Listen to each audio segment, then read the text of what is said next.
চন্দন দাস মোথাবাড়ি ধুলিবাড়ি আগামীকাল তাহা বাংলার প্রত্যেকটি হিন্দুর বাড়ি। আমি মাননীয় সজল ঘোষকে বক্তব্য রাখার অনুরোধ করলাম।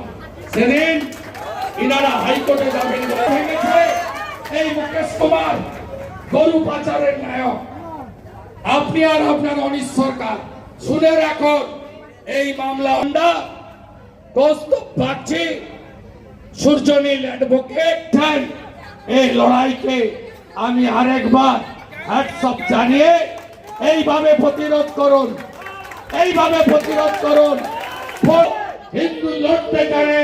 জয় শিবাজি, জয় ভবানী, জয় ভবানী, জয় শিবাজি, জয় শিবাজি।